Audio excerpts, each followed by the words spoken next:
Shai Gilgeous-Alexander is a tremendous scorer of the basketball.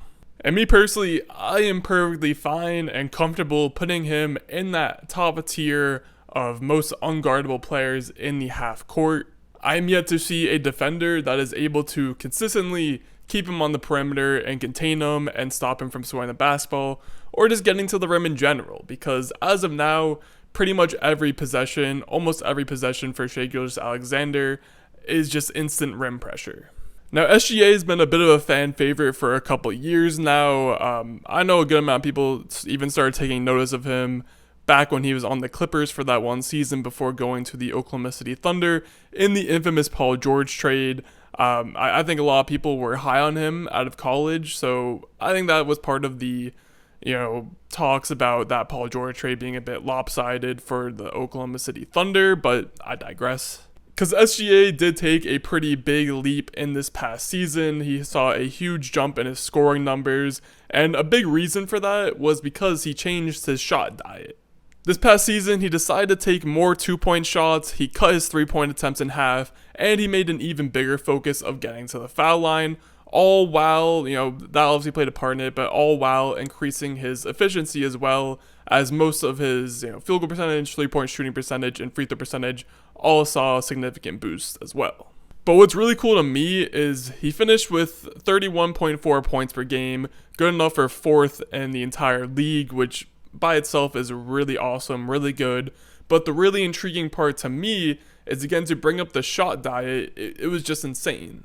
He was actually taking less threes than fellow top scorers Joel Embiid and Giannis Antetokounmpo, while taking more shots in the arc than they did as well, which, as a reminder, Shai Gilgeous-Alexander is a point guard who runs a lot of plays, has the ball in his hands a lot out on the perimeter. Meanwhile, Giannis and Embiid are big men, both 7 feet tall, and reside in the paint for the most part.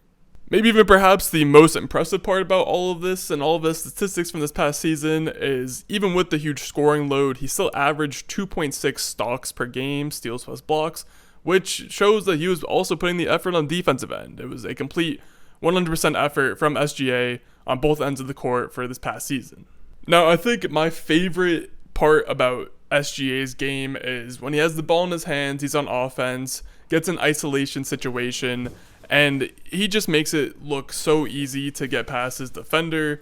He likes getting to that mid-range free throw line area, and once he gets there, it's pretty much over. He plays at his own pace, so patient with the ball, so patient with his shot and trying to find the best shot possible.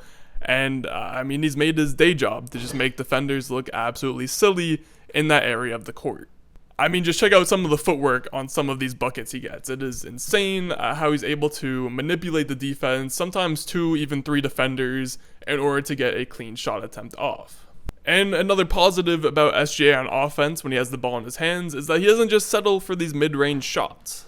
He's always determined to get to the rim as much as possible, and it doesn't matter if he's in isolation, getting double-teamed, if he only has 5 seconds on the shot clock, he's going to get low, stay low, absorb contact, and just keep on driving to the rim, and he will either get fouled or he will get a shot attempt at the rim. It's, you kind of just have to pick and choose as the defense. Which, quick side note, another just kind of minor thing, oh my god. Which leads me to a quick side note, super small thing, but just something I noticed while watching some SGA tape, but he's also good for just like 2-3 fouls drawn a game just from trying to drive past defenders.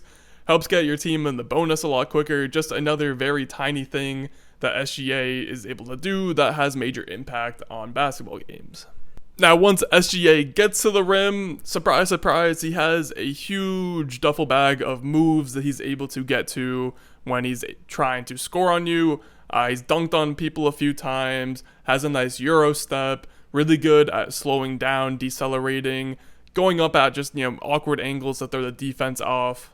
He's also got a pretty nice floater, but there was one move that I saw that he seemed to like a lot more than the rest, and I noticed when he drives left, he really loves to use this left to right spin move, either to keep progressing towards the rim, or to use it as sort of a stop on the dime move to then lead into a jump shot. Most of the time, he uses this just to create separation from his defender. It's butter. I don't really know what else to say. Overall, he just requires so much attention from the defense when he has the ball in his hands, and even when he doesn't have the ball in his hands and he's just taking a playoff sitting in the corner. Defenses have to respect him. It's kind of similar to the same situation that Jokic is in a lot, where defenses kind of have to choose, do we leave someone in isolation on him that's just going to continuously get cooked and let SGA get his? Or do we send double teams and force the rest of the Thunder team to then score the ball and make plays? And it's because of the playmaking that I'm ultimately not with this, SGA being a Jokic-esque offensive machine, at least not yet. He is only 24. But I nip it in the bud because the playmaking is just not anywhere near the same level that Jokic is, but I don't mean that in a bad way. SGA is a perfectly fine passer of the basketball. He's averaged over 5 assists for the past 3 seasons. It's just he's never really doing anything crazy in that aspect of his game, but again, he doesn't have to.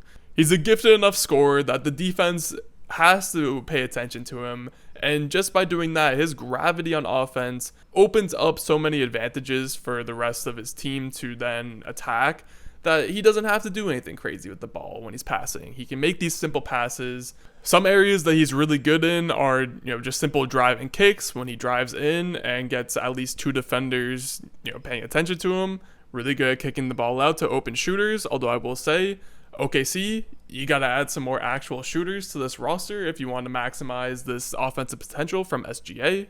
At this point in his career, he's super comfortable attacking double teams and passing out of them, or just driving by them. He does that every now and then too. And then there's the pick and roll.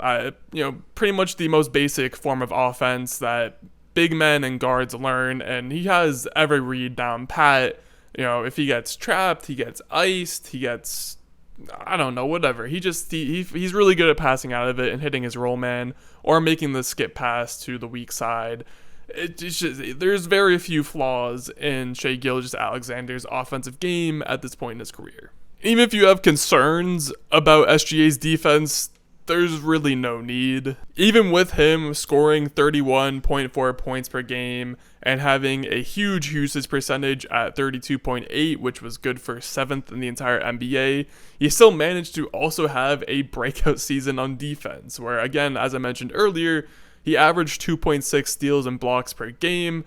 He was overall just hustling all the time on the defensive side of the court. This Thunder team is going to be really good defensively too, so that's going to alleviate some of the pressure off of SGA to have to be great on defense.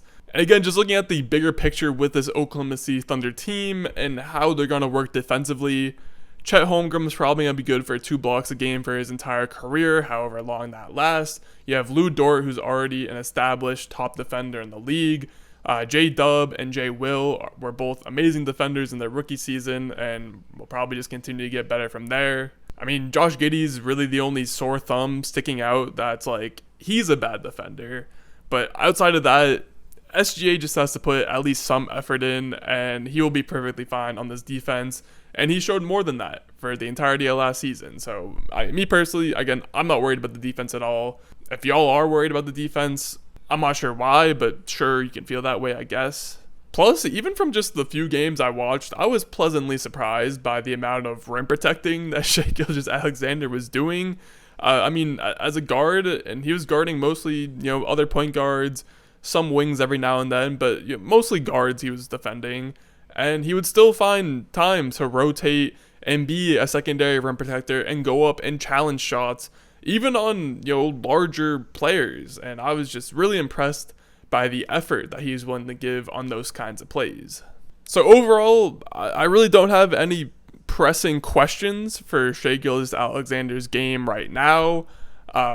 I think the big thing that's nagging me right now is what is he going to look like more off the ball offensively as his career goes on, because his catch and shoot numbers weren't great, but he also didn't really have many opportunities where he was in a catch and shoot situation. So does it even really matter? Probably not.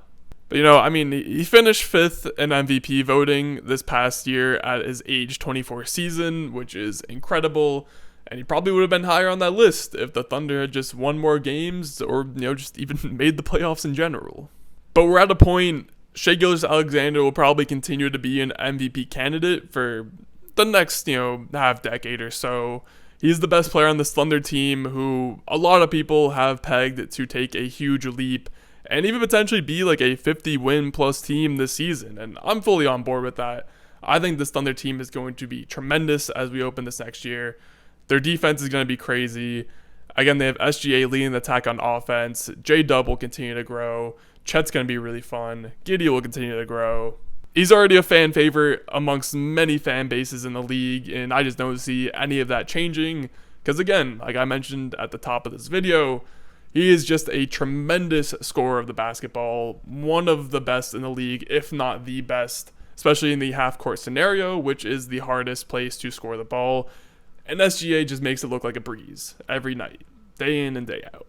But that's enough of me talking. As always, make sure to like, comment, subscribe, all that good stuff, and I'll see y'all in the next one.